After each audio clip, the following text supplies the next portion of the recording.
പ്രിയപ്പെട്ടവരെ, ഇന്ന് വളരെ പ്രധാനപ്പെട്ട ഒരു വിഷയം നിങ്ങളിലേക്ക് അവതരിപ്പിക്കാൻ വേണ്ടിയിട്ടാണ് ഈ വീഡിയോയിൽ വന്നത്. നമുക്ക് എല്ലാവർക്കും അറിയാം, വേൾഡ് വൈഡ് ഫേമസ് ആയ ഒരാളുണ്ട്, കേരളത്തിൽ തന്നെ നമ്പർ 1 ആയ MA യൂസഫ് അലി ഇക്ക. ലുലു സ്ഥാപനത്തിന്റെ ഉടമയും കൂടിയാണ്. വീഡിയോ എന്തായാലും നിങ്ങൾ ഫുള്ളായി കണ്ട് നിങ്ങളുടെ അഭിപ്രായം, MA യൂസഫ് അലിനെ കുറിച്ചിട്ട് നിങ്ങളുടെ അഭിപ്രായം കമന്റ് ബോക്സിൽ രേഖപ്പെടുത്താം. മാത്രമല്ല, എനിക്ക് നല്ല പോസിറ്റീവ് എനർജിയും അതുപോലെ തന്നെ ബിസിനസ്സിന്, നമ്മളെല്ലാം തുടങ്ങുന്ന ബിസിനസ്സിന് നല്ലൊരു മുതൽക്കൂട്ടായ ഒരാളാണ് MA യൂസഫ് അലി സാർ. എനിക്ക് നല്ല അഭിപ്രായമാണ്. എന്റെ കൂട്ടുകാരന് ഞങ്ങളും ഒരു കാറിൽ പോകുമ്പോൾ ഒരു ചർച്ചാ വിഷയം വന്ന് MA യൂസഫ് അലി സാറിനെ കുറിച്ചിട്ട് ഞങ്ങൾ ഇങ്ങനെ പൊതുവെ അഭിപ്രായങ്ങളെ പറഞ്ഞുകൊണ്ട് പോകുമ്പോൾ വ്യത്യസ്തമായ ഒരു അഭിപ്രായമാണ് എന്റെ കൂട്ടുകാരന് ഉള്ളത്. അത് നിങ്ങളെ മുമ്പിൽ അവതരിപ്പിക്കാനാണ് ഞാൻ ഇന്ന് വന്നത്. കൂട്ടുകാരൻ തന്നെ പറയും MA യൂസഫ് അലി സാറിനെ കുറിച്ചിട്ട്. ആളുകൾക്ക് MA യൂസഫ് അലി എല്ലാവർക്കും വലിയൊരു വ്യക്തിത്വമാണ്. ആൾക്കാരെ ഇൻസ്പയർ ചെയ്യുന്ന ഒരുപാട്, പ്രത്യേകിച്ച് ചാരിറ്റി വർക്ക് ചെയ്യുന്ന ഒരാളാണ്. ഒരുപാട് ചാരിറ്റി വർക്കൊക്കെ ചെയ്യുന്ന നമുക്ക് TV-യിൽ ഇടയ്ക്കിടയ്ക്ക് കാണാൻ പറ്റുന്ന ഒരാളാണ് ഈ MA യൂസഫ് അലി. ഒരുപാട് ആൾക്കാരുടെ റോൾ മോഡലും കൂടിയാണ്. പക്ഷേ ഇതിൽ ശരിക്കും യൂസഫ് അലി എന്ന് പറഞ്ഞത് ഒരു മോശം ആളെന്നോ ഞാൻ പറയുന്നതല്ല, ഭയങ്കര നല്ല ആളെന്നോ നമുക്ക് പറയാൻ പറ്റില്ല. അയാൾ പക്ക ഒരു ഇൻഡസ്ട്രിയലിസ്റ്റ് ആയിട്ട് ഒരു ബിസിനസ്മാനാണ്.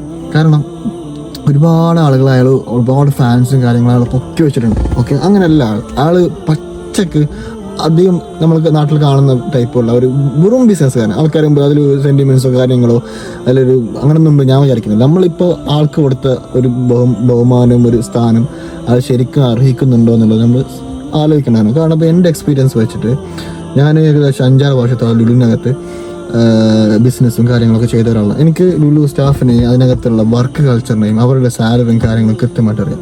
അപ്പോൾ നമുക്കൊരു ഒബ്സർവിങ് മൈൻഡ് ഉള്ളതുകൊണ്ട് ഞാൻ ഒരുപാട് ആളുകളെ, ഈ ലുലു സ്റ്റാഫിനെ ഞാൻ ആൾക്കാരോട് സംസാരിച്ചിട്ടുണ്ട്, സംഭാഷണങ്ങളോട്. അവരുടെ എന്താണ് അവരുടെ പ്രശ്നം. കാരണം ഞാൻ ആദ്യം ജോലിക്ക് പോകുന്ന സമയത്ത് ലുലുവിനകത്താണ് പോയത്, ലുലു സ്റ്റാഫായിട്ടല്ല, അതിൻ്റെ പുറത്താണ് പോയത്. അപ്പോൾ ആ പോകുന്ന സമയത്ത് എനിക്ക് ഒരുപാട് ആൾക്കാരെ, എനിക്ക് ആദ്യം ഭയങ്കര ബഹുമാനം കാര്യങ്ങൾ, ലുലു ആണ് അങ്ങനെയാണ് ഇങ്ങനെയാണ്. അതിനകത്ത് എത്തുമ്പോഴാണ് നമുക്ക് മനസ്സിലാവുന്നത് ഇങ്ങനെയല്ല. അതിനകത്ത് ഒരുപാട് ചീപ്പായിട്ടുള്ള വർക്ക് കൾച്ചറും അവരുടെ സാലറിയും ഭയങ്കര ലോവാണ്. അതായത് നമ്മുടെ കേരളത്തിൽ ആൾക്കാർ സാലറി ഒക്കെ പറഞ്ഞിട്ടല്ല പോകുന്നത്, വേണമെങ്കിൽ പോയാൽ പോരെ, അങ്ങനെയല്ല. കേരളത്തിൽ ഈ യുവാക്കളുടെ ഈ തൊഴിലില്ലായ്മയെ ചൂഷണം ചെയ്യുന്ന ആളാണ് ശരിക്കും പറഞ്ഞാൽ ഈ MA യൂസഫ് അലി.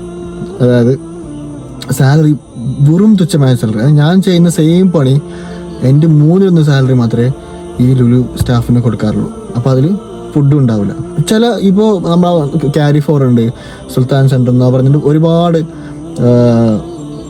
ഷോപ്പിംഗ് മാളുകൾ ഇത് ഇഷ്ടംപോലെ ഉണ്ട്. നമുക്ക് സൂപ്പർ മാർക്കറ്റുകൾ നമ്മുടെ നാട്ടിൽ ദുബായിലൊക്കെ ഇഷ്ടംപോലെ ഉണ്ട്. അവിടെ ഒന്നും ഈ മലയാളികളല്ലാതെ പുറത്തുനിന്ന് വരുന്ന സൂപ്പർ മാർക്കറ്റിലും ഇത്രയും സാലറി കുറവില്ല. ഇത് ഭയങ്കര കുറവാണ്. എന്നാൽ ഇതല്ലാതെ വേറെ ഇപ്പോൾ ഗ്രാൻഡ് ഹൈപ്പർ ഇവരൊക്കെ ഇതിനേക്കാളും ബെറ്ററാണ്. കാരണം അവർ റൂമും ഫുഡും കൊടുക്കുന്നുണ്ട്. അവർക്ക് ഒന്നുമില്ല, ചിലപ്പോൾ 30,000 രൂപ 25,000 രൂപ സേവ് ചെയ്യാൻ പറ്റും. പക്ഷേ ലുലു അങ്ങനല്ല. ലുലു ഫുഡ് കൊടുക്കില്ല, റൂം മാത്രമേ കൊടുക്കുള്ളൂ. തുച്ഛമായ സാലറി. ആ സാലറി ഇപ്പോൾ നാട്ടിൽ 30,000. ഇൻ കേസ് ഇപ്പോൾ നമ്മുടെ രൂപയുടെ വില അടിഞ്ഞു, ഇപ്പോൾ ദിർഹമിൻ്റെ ദിനാറിൻ്റെ വില കൂടിയാൽ പോലും അവരത് അഡ്ജസ്റ്റ് ചെയ്ത് 30,000. അതിന് ഫുഡ് ഉണ്ടാവില്ല. അപ്പോൾ 20,000 പോലും അവർക്ക് സേവ് ചെയ്യാൻ പറ്റുന്നുണ്ടാവില്ല. അപ്പോൾ ഇത് ആളുകൾ ചിലപ്പോൾ ലുലു എന്ന് പറഞ്ഞിട്ട് ഇൻ്റർവ്യൂവിന് പോകുമ്പോൾ പാസ്സാകും. അവിടെ എത്തുമ്പോഴാണ് മനസ്സിലാവുന്നത് ആളുകൾ നല്ലോണം പണിയെടുപ്പിച്ച്, നല്ല രീതിയിൽ പണിയെടുപ്പിച്ച്. വർക്ക് കൾച്ചറിന് ഭയങ്കര മോശമാണ്. അവർ കൊടുക്കുന്ന punishment. In case 1 minute 2 minute late ആയി കഴിഞ്ഞാൽ അവർ കുറേ അവിടെ പോവാം ഇവിടെ പോവാം നല്ലോണം ഓടിക്കും. ഇൻ കേസ് നിർത്തി പോകാൻ വരുന്ന ആൾക്കാർ അവർ ബുദ്ധിമുട്ടിക്കും. റിലീസ് ഗൾഫിലെ നിയമം അനുസരിച്ച് റിലീസ് കൊടുക്കണം 3 വർഷം ജോലി ചെയ്താൽ. പക്ഷെ അവർ കൊടുക്കില്ല. അങ്ങനെ എന്തെങ്കിലും പ്രശ്നം ഉണ്ടെങ്കിൽ അവിടുത്തെ ഗവൺമെൻറ്റുമായിട്ട്, കാരണം ഇവർ ഭയങ്കര ഇൻഫ്ലുവൻസ് ഉള്ള ടീമാണ്. അപ്പോൾ ആൾക്കാരെ എന്തായാലും പല രീതിയിൽ ഇവർ ഇൻഫ്ലുവൻസ് യൂസ് ചെയ്തിട്ട് ഒരു ആൾക്കാരെ അടക്കി വെച്ചിരിക്കുകയാണ്. നമ്മൾ സാഹചര്യം, അതായത് ഇപ്പോൾ ഇൻ കേസ് ആൾക്കാർ പറയുന്നുണ്ട് അവർക്ക് സാലറി ഒക്കെ പറയുന്നുണ്ടല്ലോ, വേണമെങ്കിൽ പോയാൽ പോരെ, അങ്ങനെയല്ല. ഇപ്പോൾ നമ്മൾ പണ്ട് കാലത്ത് അടിമത്തുണ്ടായിരുന്നു. അപ്പോൾ എന്തുണ്ടാകും, വിശപ്പിന് ഒന്നുമില്ലാത്ത സമയത്ത് ആൾക്കാർ പറയും ഞാൻ അടിമയായിക്കോളാം, എനിക്ക് ഫുഡ് തരണം. അപ്പോൾ ഓക്കെ ഞാൻ എടുക്കാം. അല്ലെങ്കിൽ ആൾക്കാർ പറയും ഓക്കെ നിന്നെ ഞാൻ എടുക്കാം, നീ എന്താണ് അടിമയാവണമെന്ന് പറയും. അപ്പോൾ അതെന്താണ്, ഫുഡ് കൊടുത്താൽ പോരെ, എന്തിനാ അടിമയാക്കുന്നത്? കാരണം എന്താണ്, ഈ സാഹചര്യം ചൂഷണം ചെയ്യണം. അതേമാതിരി കേരളത്തിൽ യുവാക്കളുടെ സാഹചര്യം ഇയാൾ ചൂഷണം ചെയ്തിട്ടാണ്. അതായത് ഇപ്പോൾ കൊറോണ സമയത്ത് ഏറ്റവും കൂടുതൽ സെയിൽ ഉണ്ടാക്കിയ ആളാണ് ഇത്. പക്ഷേ ഇയാളെന്ത് പറയാം, കൊറോണ സമയത്ത് എനിക്ക് ബുദ്ധിമുട്ടുണ്ടായി, ഞാൻ എന്നിട്ട് സാലറി കൊടുത്തു. എല്ലാവരും സാലറി കൊടുത്തിട്ടുണ്ട്. ശരിക്കും പറഞ്ഞാൽ കൊറോണ സമയത്ത് ഓപ്പൺ ആയിട്ടുള്ള ചുരുക്കം കുറച്ച് മാളുകളിൽ ഒന്നാണ് ലുലു. നല്ലോണം ബിസിനസ് ആക്കിയിട്ടുണ്ട്. അന്ന സമയത്ത് നല്ല ബിസിനസ് ആക്കിയിട്ടുണ്ട്. ലുലു മാത്രമല്ല, ചില സൂപ്പർ മാർക്കറ്റിലൊക്കെ ആ സമയത്ത് നല്ലോണം പൈസ ഉണ്ടാക്കിയിട്ടുണ്ട്. പക്ഷേ ലുലു ഫുൾ ടൈം ഓപ്പൺ ആയിരുന്നു. പല രാജ്യങ്ങളിലും അവരുടെ ഇൻഫ്ലുവൻസ് ഉള്ളതുകൊണ്ട് നല്ലോണം പൈസ ആക്കിയിട്ടുണ്ട്. എന്നിട്ട് അവർ കള്ളം പറയും, എന്നിട്ട് എന്താ കൊറോണയാണ്, നഷ്ടമാണ്, ഞാൻ സാലറി കൊടുത്തെന്ന് പറഞ്ഞിട്ട് അങ്ങനെ ആളുകളുടെ മുമ്പിൽ അഭിനയിക്കുന്നവരാണ് ശരിക്കും പറഞ്ഞാൽ. അപ്പോൾ ഒരുപാട് അപ്പോൾ 1 ലക്ഷം കൊടുത്തു, 1 കോടി കൊടുത്തു, 2 കോടി കൊടുത്തു, അതൊക്കെ അയാളുടെ ഒരു മാർക്കറ്റിങ്ങിന് ഭാഗമാണ്. കാരണം മലയാളികളാണ് ഏറ്റവും വലിയ അയാളുടെ ഏറ്റവും വലിയ പിന്നെ കസ്റ്റമേഴ്സ് എന്ന് പറയുന്നത് മലയാളികളാണ്. അതല്ലാതെ ആളുകളുണ്ട്, ഇല്ല എന്ന് പറയുന്നില്ല. പക്ഷെ മലയാളികൾ എല്ലാവരും മെയിനായിട്ട് കസ്റ്റമേഴ്സാണ്. അപ്പോൾ ആളുകൾ ഈ രീതിയിൽ ഇൻഫ്ലുവൻസ് ചെയ്യാൻ വേണ്ടി അയാൾ ഈ പറഞ്ഞ ചാരിറ്റിന്നോ അയാൾ എത്രത്തോളം ചാരിറ്റി ചെയ്യുന്നുണ്ടെങ്കിൽ കൃത്യമായിട്ടുള്ള കണക്കോ കാര്യങ്ങളോ നമ്മുടെ കയ്യിലില്ല. പലയിടക്കൊക്കെ വന്ന് ഒരു കൂടെ അവിടെ കൊടുത്ത് ഒരു കൂടെ ഇവിടെ കൊടുത്തെന്നൊക്കെ പറയും. പക്ഷെ എത്രത്തോളം ചാരിറ്റി ചെയ്യുന്നുള്ള കാര്യം നമുക്കറിയാം. അതിനേക്കാളും കൂടുതൽ ചാരിറ്റി, ഇതിനേക്കാളും ഇതിന് 100 പോലും പിന്നെ പൈസയിലെ തളകൾ നമ്മുടെ നാട്ടിലുണ്ടാവും. അപ്പോൾ ഇയാൾ വെറും ഒരു ഇൻഡസ്ട്രിയലിസ്റ്റാണ്, വെറും ഒരു പച്ച ബിസിനസ്സുകാരൻ. അയാൾക്ക് നാട്ടുകാരെ നന്നാക്കണമെന്നോ അങ്ങനെ ഒരു ബോധമല്ല.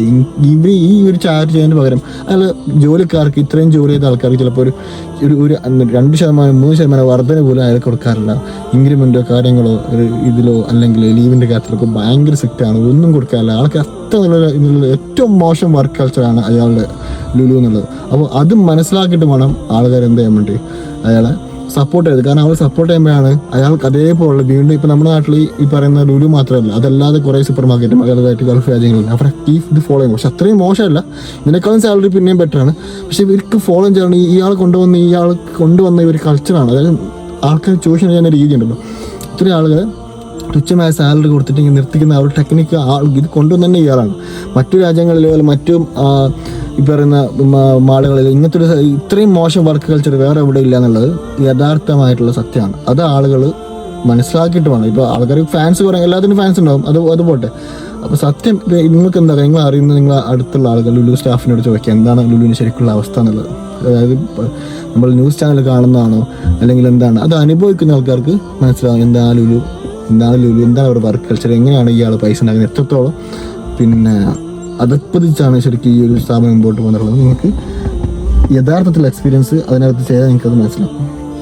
അല്ല, ഇതൊക്കെ നിങ്ങൾ പറയാനുള്ള കാരണം എന്ത്? കാരണം നമ്മൾ എക്സ്പീരിയൻസ് ആണ്. ഞാൻ ഒരാൾ നമുക്ക് ടി വിയിൽ കാണുന്ന പോലല്ല. നമ്മൾ ടി വിയിൽ ഇതൊക്കെ കണ്ട് ന്യൂസിലൊക്കെ ആൾക്കാരെ പൊക്കി ജീവിതത്തിന് വലിയൊരു സംഭവം നമ്മൾ കൊണ്ടുപോയി നമ്മൾ അതിനകത്ത് പോയി നിൽക്കുമ്പോഴാണ് നമുക്ക് ഒരാളെ സ്വഭാവം മനസ്സിലാവുന്നത്. അപ്പോൾ പണ്ട് ഫേസ്ബുക്കിൽ ഇതേമാതിരി എന്തൊക്കെയോ മോശം വർക്ക് കൾച്ചർ ഉണ്ടായി. അപ്പോൾ അതൊരു സ്റ്റാഫ് വന്ന് ഇത് പുറത്ത് കൊണ്ടുവന്നു, അതിൻ്റെ ആൾക്കാർക്ക് മനസ്സിലായി ഫേസ്ബുക്ക് എങ്ങനെയാണ് വർക്ക് ചെയ്യുക. അപ്പോൾ അതേമാതിരി ഒരാൾ നമുക്ക് എന്താണ് ഇവിടെ നടക്കുന്നുള്ളത് പല ആൾക്കാർക്കും പേടിയാണ്. കാരണം അയാൾ അത്ര ഇൻഫ്ലുവൻസ് ആയിട്ടുള്ള ഒരാളാണ്. പക്ഷെ നമുക്ക് എനിക്ക് പറയുന്നുണ്ട് ഒരു കാര്യമില്ല. പക്ഷെ നമുക്ക് എന്താണ് ഒരു സത്യം ആൾക്കാരുടെ അടുത്ത് അതായത് പറയണം.